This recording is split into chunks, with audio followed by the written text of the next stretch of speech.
For sure. And if it's Vic versus Squid, I'm a little scared for Vic, unless Victor has a car, in which case Squid is screwed. Because if there's one thing that we've learned from this show is that if Vic has a car, it's gonna crash and it's gonna mess up someone's day. Hello and welcome to May the Review Be With You with Nick and Joe. I'm Joe. I'm Nick. And today we are doing a mid-season review of The Penguin. HBO Max's The Penguin, Colin Farrell's The Penguin, and we've just concluded with episode 5, Homecoming. We couldn't wait to do a review of this. Honestly, we probably would have waited until we got to the ending, but considering how wild this show is, we just want to get out here and express our thoughts right now. Nick, you actually just saw the episode. How you feeling after it? Totally insane. I've got like a ridiculous amount of notes from just the Homecoming episode. Nice. I mean, we're not going to get to all of this. These are just thoughts, right? And things to talk about. You're going to be guiding this conversation because I'm just going on memory at this point. Insane. I mean, episode 4 was insane, right? And the end of episode 4 is Sophia essentially gasses the whole Falcone family and keeps one person alive. Well, keeps two people alive, the daughter and then and Betty, which we'll get to. And then so that ends on like an insane ending, right? She just like kills everyone. And episode 5 basically doesn't slow down, really. Penguin gets his hands dirty a bunch, which was totally, I was a little bit shocked about, to be honest, even though I guess I shouldn't have been. But anyway, this show does not have a bad episode. This show is high octane and awesome. Yeah, I agree with that. It has not let go of the tension since episode 1, since the first scene of episode 1 with Alberto and Oz.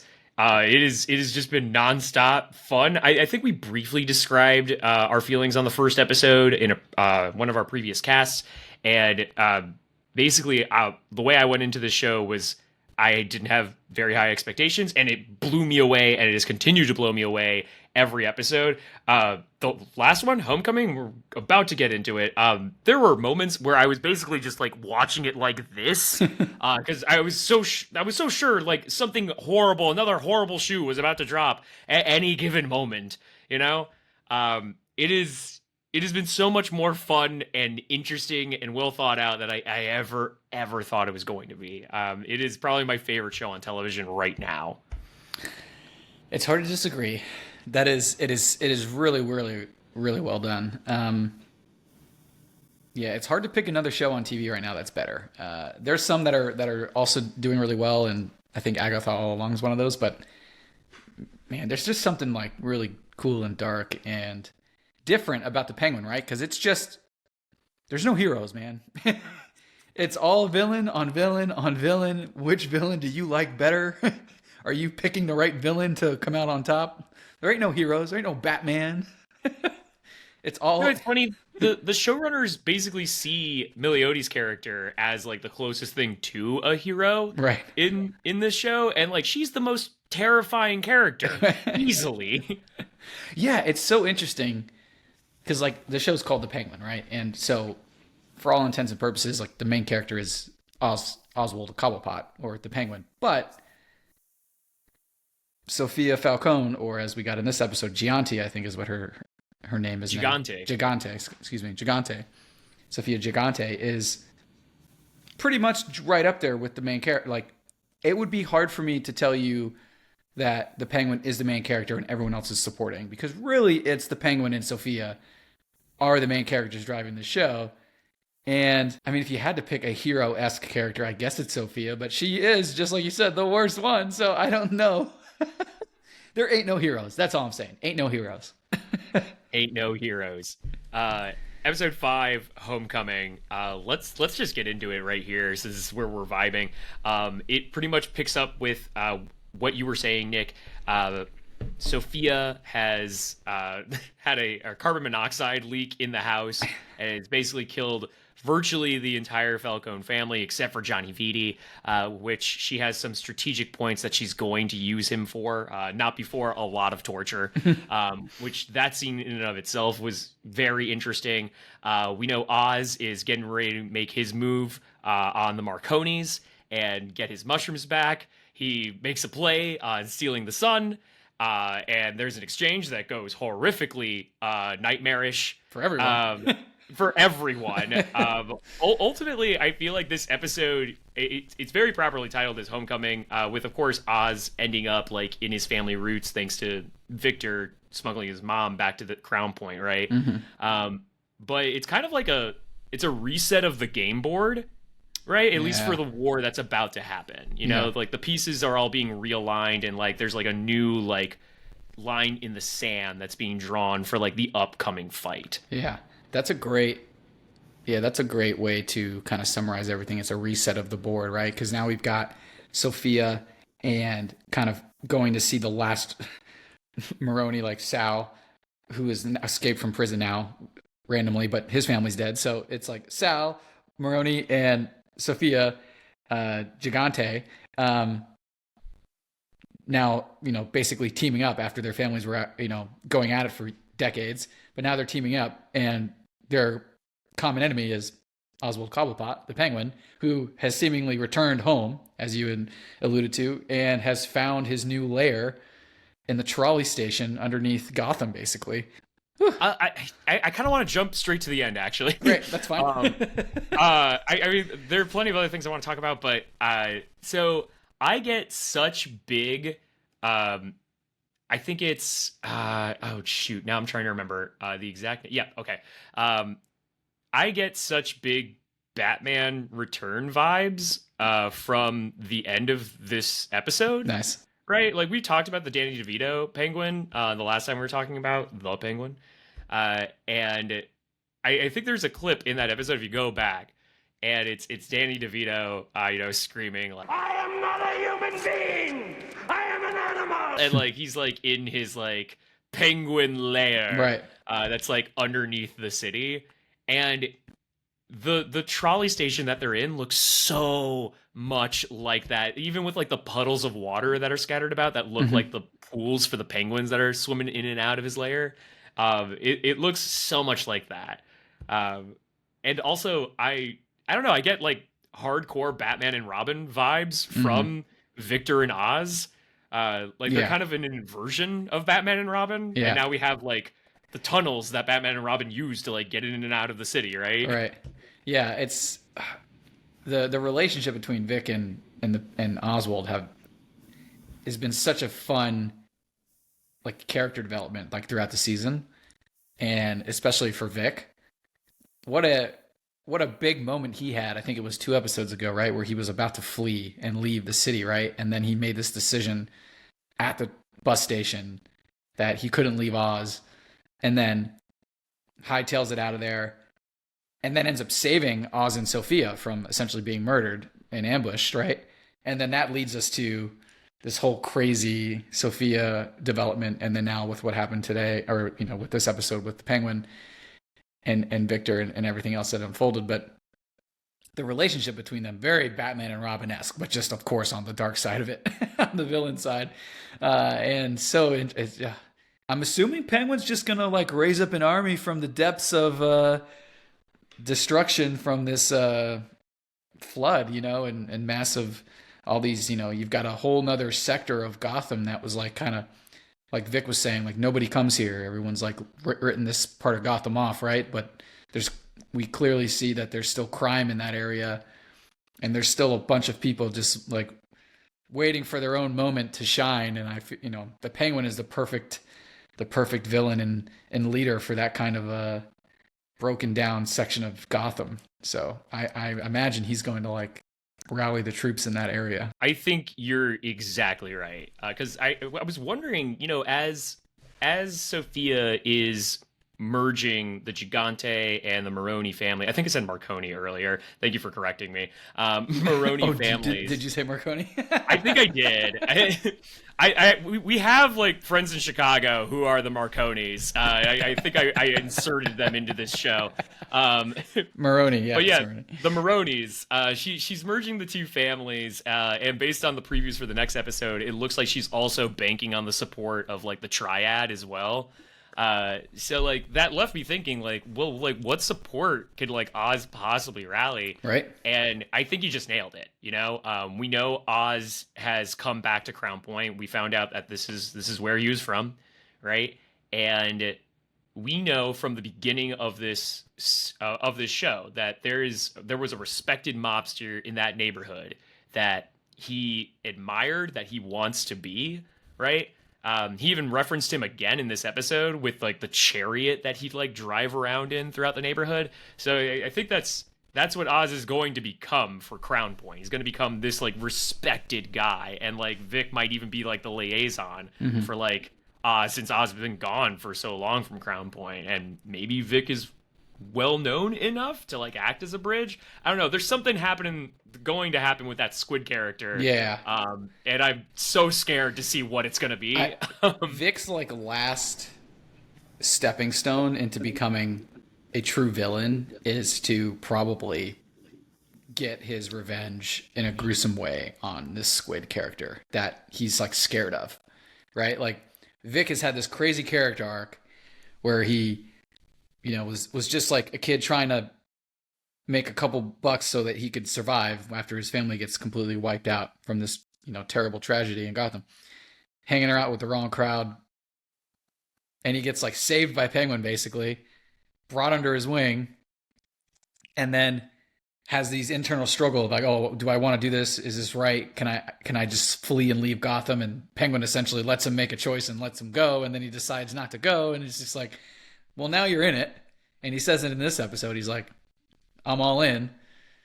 It's like, okay, well, he still has this major development that he needs, which is, if you want to be a bad guy, you got to get your hands dirty. And more dirty than you already have, right? He hasn't really nothing too. I mean, he's got his fair share of like illegal things he's done, but getting some revenge is like a level of villainship that he has to earn, and I think we're gonna get that at some point in the next couple episodes. For sure. And if it's Vic versus Squid, I'm a little scared for Vic, unless Victor has a car. In which case, Squid is screwed, because if there's one thing that we've learned from this show is that if Vic has a car, it's gonna crash and it's gonna mess up someone's day. You just got killed by a Daewoo Lanos, motherfucker! How you like me now, huh? Yeah. He is very good at crashing vehicles. He's so good at it. Oh my gosh. Go ahead. But yeah, I love that prediction on Vic. I think we were both scared for Victor at the start of this show, that ultimately we will probably see him die as a result of Oz's ambitions.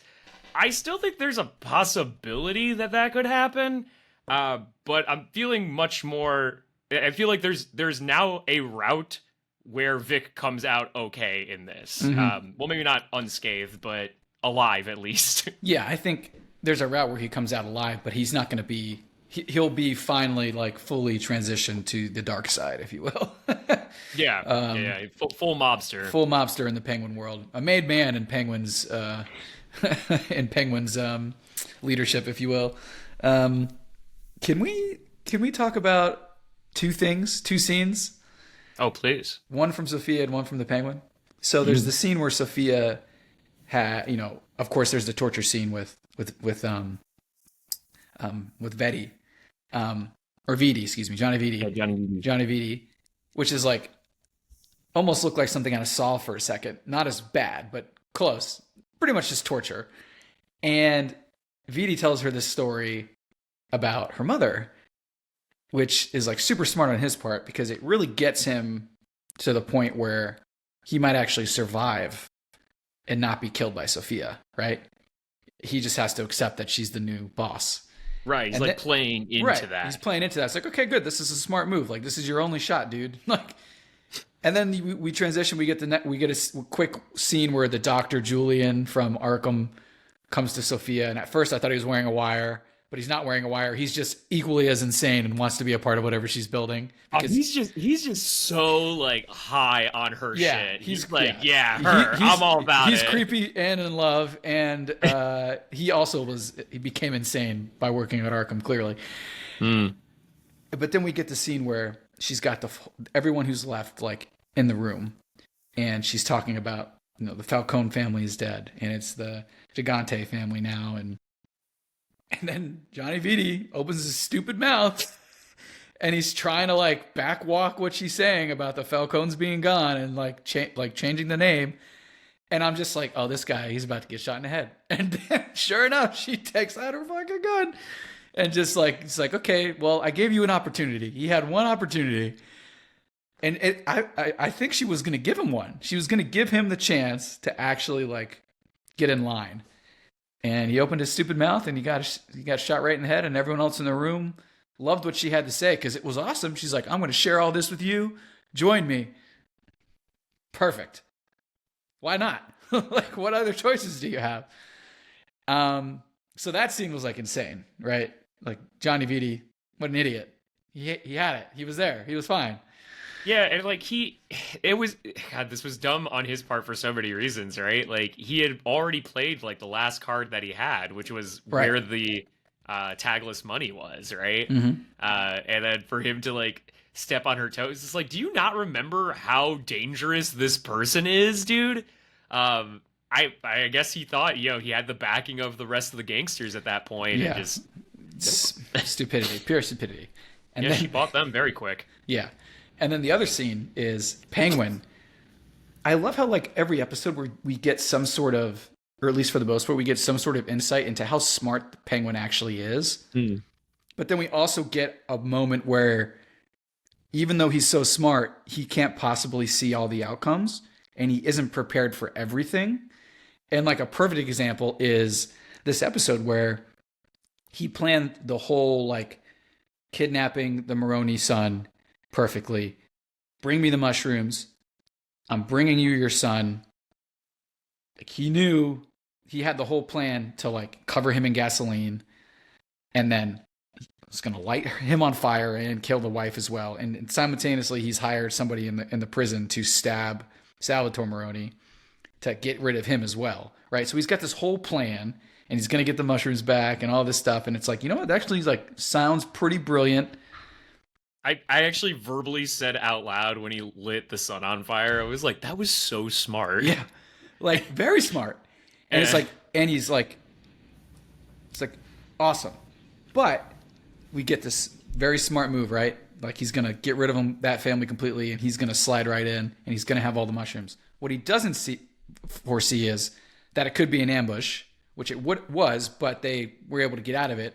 So they close the garage door behind him, right? And they insulate him. And he's not thinking about lighting people on fire in a warehouse that might have some kind of extinguishing system, which then ruins the mushrooms. So that's like Penguin coming up with a brilliant plan, but not thinking of all the possibilities of something going wrong. And then the other scenario, too, of, well, what if the guard stabs Maroni, but he doesn't die, right? It's a half measure. It's a half measure. So that doesn't go well for him either, right? So he has like 2 buckets of mushrooms left.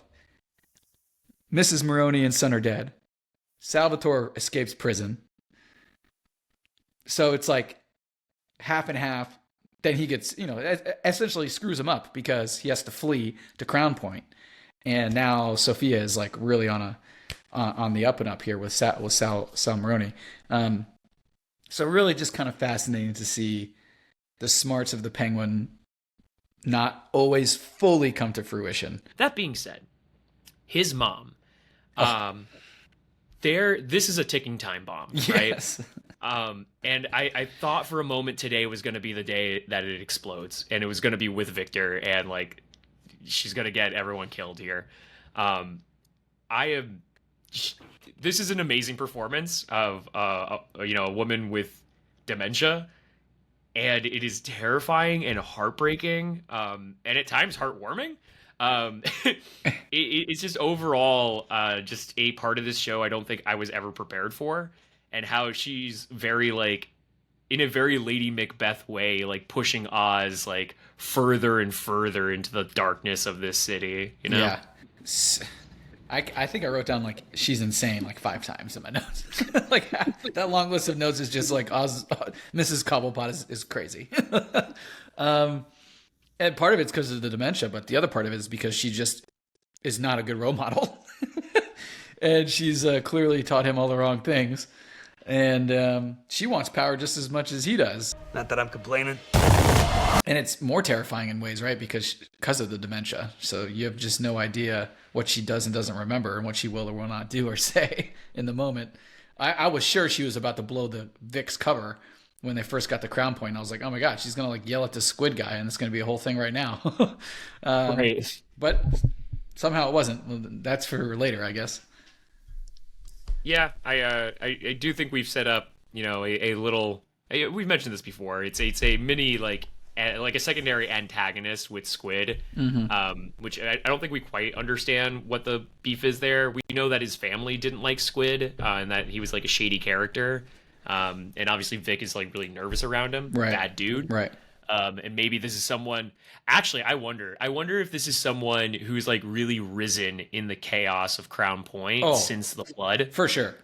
Yeah, I think and, like, so. This is who they're gonna have to like take out to like gain this new army. Yeah, I think you're 100% correct with that. I think that's a great prediction. Like, definitely see that him being the main antagonist of the Crown Point area in regards to like the Penguin and Vic go. Yeah. Yeah.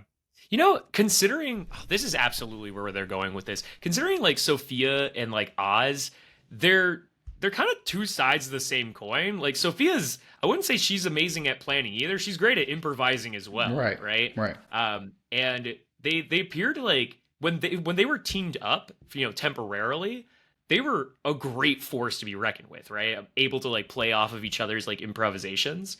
But like the big differences between them was how they see each other, right?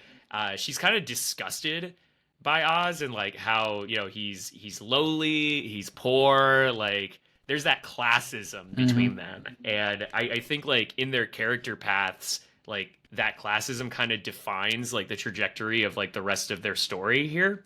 And I think we're making some pretty good predictions with Oz. And I think the thing that sells it for me is Sophia's, the way that she has purchased her army is by taking the Falcone wealth and dividing it among like Gotham's like black market elite, right? Among those who are already like pretty powerful. Whereas like Oz is probably going to pull off like some dark Robin Hood stuff, you know? Yeah. Just the only chance he has is to rally the Crown Point underworld, if you will, that no one else is paying attention to, and that everyone's written off, which is it's really the perfect complement to Oz and the Penguin and to what he is and where he came from, right? That's really the perfect army for him to raise, right? He was never going to have the respect of the black market like bosses, right? So yeah, elites, yeah. Thank you. Yeah. So this is shaping up to be a really interesting last couple episodes here. Yeah, I think so too. That being said, with the episodes that we've had so far, what do you think has been the strongest episode, your favorite episode? Oh, man.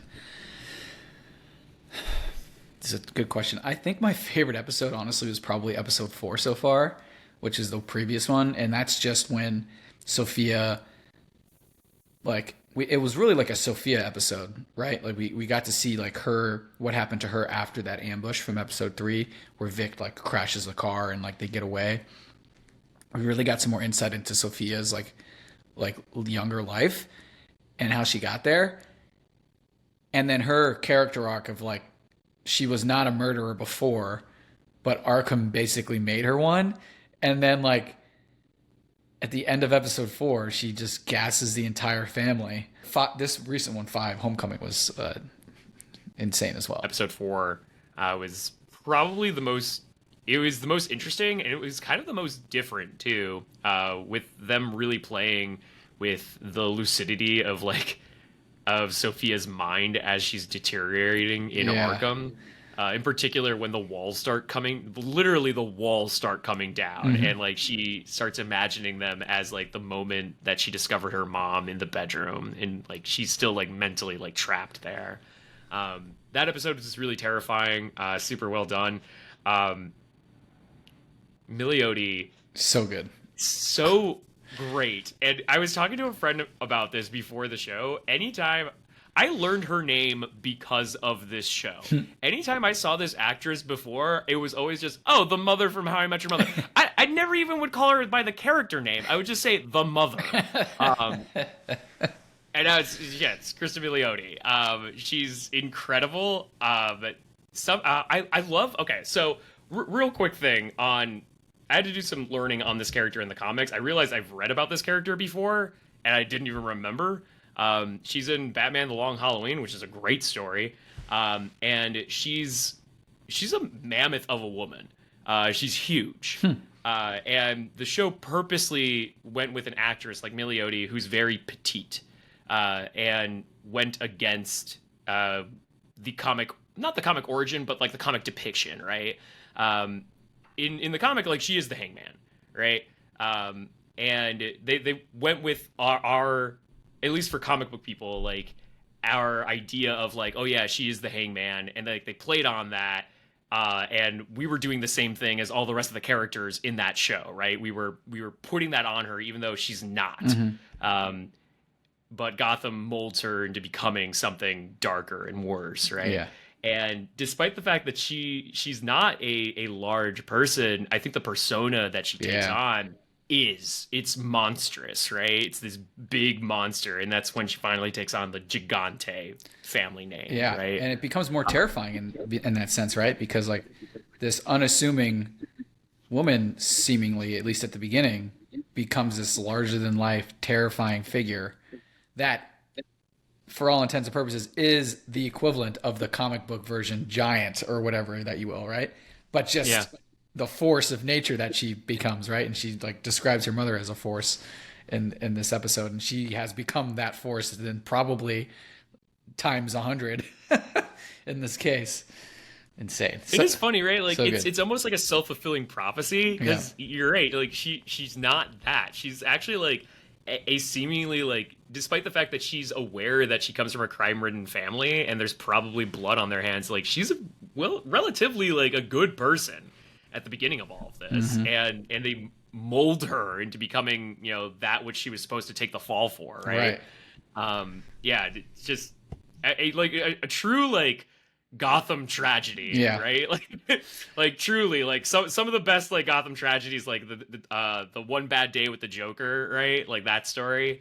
I feel like this is comparable in a lot of ways to that.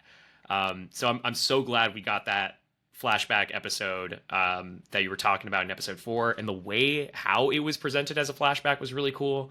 Only for us to come to the present for the last like 15 minutes of the episode and push the narrative forward by killing the whole Falcone family in the most maybe not the most disturbing ways, but like in a very like at least it blew me away. I just didn't see that coming. Very scary, very cool. What would you say is your favorite character arc of this show? It's tough to pick between Sophia and Vic, but I think it's Vic. But we'll see how the next couple episodes go. Like right now, I think it's Vic for me. It's hard not to pick Sophia already, though. Like if the show was over now, it probably would be Sophia, right? But we have a couple more episodes left, and I think that there's... I think we're going to get a lot more... We're going to get like some final development for Vic here in the next couple episodes. So I'm kind of leaning towards him. I'm right there with you, and it's exactly because of that, because like it feels like we still have so much more for Vic that I'm really excited about. So whereas Sophia has become like the monster. Yeah, she's there. She's like, this is extremely impressive and insane. But there's something really interesting about the Vic storyline. Agreed. Yeah. So we'll see if he fully assumes the Robin role to Penguin here, if you will, here in the next couple episodes. He's got to kill some people. Yeah. He's got to kill some people. What is like, so like if a Robin is the sidekick to a Batman, what is the sidekick to a Penguin? Is that like a I don't know. Is that like a lamprey? I have no idea. Oh God. I have no idea. What would be the? I don't know. Pesto the penguin. We'll go with that. Vic becomes Pesto. Jesus. Okay. Okay, so we've got 3 more episodes on Penguin. We will, of course, have our final review on that. We're very excited for all of it. However, next time, we're going back to our time travel draft. Nick, what are we watching? Oh my gosh. We are back finally with the time travel. So the next category that we're doing is superhero time travel. So Joe and I both picked a superhero movie that has time travel in it. And Joe's pick was Donnie Darko. And he insists it's a superhero film. We'll hear about that next week. Yes, you will. My pick for superhero film was X-Men Days of Future Past. Definitively a superhero movie. Definitively, yes. But we're going with Joe's pick this time first. So we're going to rewatch Donnie Darko, and then we are going to talk about the time travel aspect primarily of that film next week. So tune in for that. That'll be awesome. I can't wait for Joe to make his case on the superhero aspect here of Donnie Darko. He's got... I won't even have to. You're gonna watch it, and you're gonna be like, you're gonna get to one scene, you're gonna be like, God damn it. So I guarantee it. But that is what we are watching next week. Yes.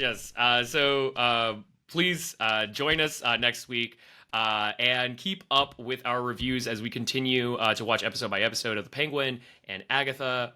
You can do that by, of course, subscribing here on YouTube. But where else can the people find us, Nick? They can find us on Threads at May the Review Be With You. We're also on Instagram at the same handle. And we're just, we'll be there weekly talking about all the different TV shows and films going on and what we're watching, what's streaming. And until next time. May the review be with you. Peace.